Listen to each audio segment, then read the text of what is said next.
Hello दोस्तों, नमस्कार। मैं प्रतिभा पांडे स्वागत करती हूँ आपके अपने यूट्यूब चैनल स्टोरी जोन प्रतिभा में। तो दोस्तों, आज हम आपके लिए हाजिर हैं शिव पुराण की 10 बातें जीवन में बहुत कायम आएंगी। ये इस वीडियो के साथ अगर आपको ये वीडियो अच्छी लगी तो प्लीज़ कमेंट में बताना मत भूलिएगा। शिव पुराण का संबंध भगवान शिव और उनके अवतारों से है। इसमें शिव शक्ति, शिव भक्ति, शिव महिमा और शिव जी के संपूर्ण जीवन चरित्र पर प्रकाश डाला गया है। साथ ही इसमें ज्ञान, मोक्ष, व्रत, तप, जप आदि के फल की महिमा का भी वर्णन मिलता है।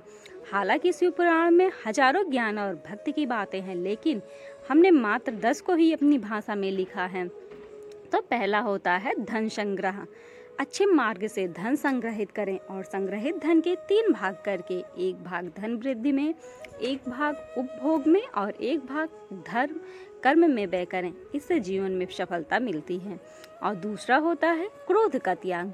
क्रोध कभी नहीं करना चाहिए और ना ही क्रोध उत्पन्न करने वाले वचन बोलना चाहिए। क्रोध से विवेक नष्ट हो जाता और विवेक के नष्ट होने से जीवन में कई संकट खड़े हो जाते हैं और व्यक्ति क्रोध में बहुत ऐसी चीज़ें बोल जाता है जो हमें नहीं बोलना चाहिए। और तीसरा होता है भोजन का त्याग। शिवरात्रि व्रत करने से व्यक्ति को भोग एवं मोक्ष दोनों ही प्राप्त होते हैं और महा पुण्य की प्राप्ति होती है। पुण्य कर्मों से भाग्य उदय होता है और व्यक्ति सुख पाता है। और चौथी चीजें होती हैं संध्या काल।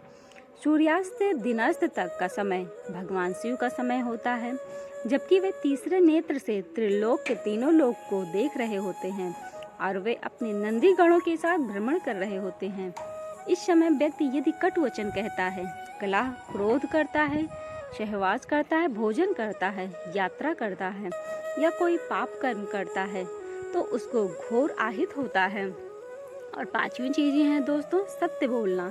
मनुष्य के लिए सबसे बड़ा धर्म है सत्य बोलना या सत्य का साथ देना, और सबसे बड़ा अधर्म है असत्य बोलना या असत्य का साथ देना। तो दोस्तों, हमें हमेशा सत्य का साथ रहना चाहिए और हमें सत्य ही बोलना चाहिए। निष्काम कर्म। 6ठी चीज़ें हैं निष्काम कर्म। कोई भी कार्य या कर्म करते वक्त व्यक्ति को खुद का साक्षी या गवाह बनना चाहिए कि वह क्या कर रहा है, अच्छा या बुरा। सभी के लिए वही खुद जिम्मेदार होता है। उसे यह कभी भी नहीं सोचना चाहिए कि उसके कामों को कोई नहीं देख रहा। यदि वह मन में ऐसे भाव रखेगा तो कभी भी पाप कर्म नहीं कर पाएगा। मनुष्य को मन, वचन और कर्म से पाप नहीं करना चाहिए। और 7वीं चीज़ है अनावश्यक इच्छाओं का त्याग। हमें अनावश्यक इच्छाओं का त्याग कर देना चाहिए। मनुष्य की इच्छाओं से बड़ा कोई दुख नहीं होता है। मनुष्य इच्छाओं के जाल में इस तरह फंसा हुआ है और फंस जाता है तो अपना जीवन नष्ट कर लेता है। अतः अनावश्यक इच्छाओं को त्याग देने से ही महासुख की प्राप्ति होती है। जो चीज़ें हमारे लिए जरूरी नहीं है, अनावश्यक है, उन इच्छाओं को हमें मन में लाना भी नहीं चाहिए। और 8वां चीज़ है मोह का त्याग। संसार में प्रत्येक मनुष्य को किसी न किसी वस्तु, व्यक्ति या परिस्थितियों से आसक्ति या मोह हो सकता है। यह आसक्ति या लगाव ही हमारे दुख और असफलता का कारण होता है। निर्मोही रहकर निष्काम कर्म करने से आनंद और सफलता की प्राप्ति होती है। और 9वीं चीज़ है सकारात्मक कल्पना। भगवान शिव कहते हैं कल्पना ज्ञान से महत्वपूर्ण है। हम जैसी कल्पना और विचार करते हैं वैसे ही हो जाते हैं। सपना भी कल्पना है। शिव ने इस आधार पर ध्यान की 112 विधियों का विकास किया है। अतः अच्छी कल्पना करें। और 10वीं चीज़ होती है सबसे लास्ट, पशु नहीं आदमी बने। मनुष्य में जब तक राग, द्वेष, ईर्ष्या, वैमनस्य, अपमान तथा हिंसा जैसी अनेक पाशविक वृत्तियाँ रहती हैं, तब तक वह पशुओं का ही हिंसा है। पशु से मुक्ति के लिए भक्ति और ध्यान जरूरी है। भगवान शिव के कहने का मतलब यह है कि सभी तरह के पशु और पक्षियों की प्रवृत्तियाँ विद्यमान हैं। आदमी ठीक तरह से आदमी जैसा नहीं है। आदमी में मन के ज़्यादा सक्रिय होने के कारण ही उसे मनुष्य कहा जाता है, क्योंकि वह अपने मन के अधीन ही रहता है।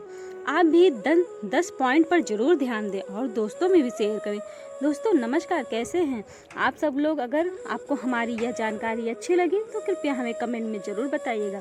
और हाँ दोस्तों, अगर हमारी वीडियो आपको अच्छी लगती है तो ज़्यादा से ज़्यादा अपने दोस्तों में शेयर करें और लाइक, शेयर, सब्सक्राइब करना बिल्कुल मत भूलिएगा। बेल आइकन भी दबा दीजिएगा, जिससे इस तरह की जानकारियों के नोटिफिकेशन आप तक जाते रहें और हम आपके लिए ऐसी वीडियो बनाते रहें। धन्यवाद दोस्तों।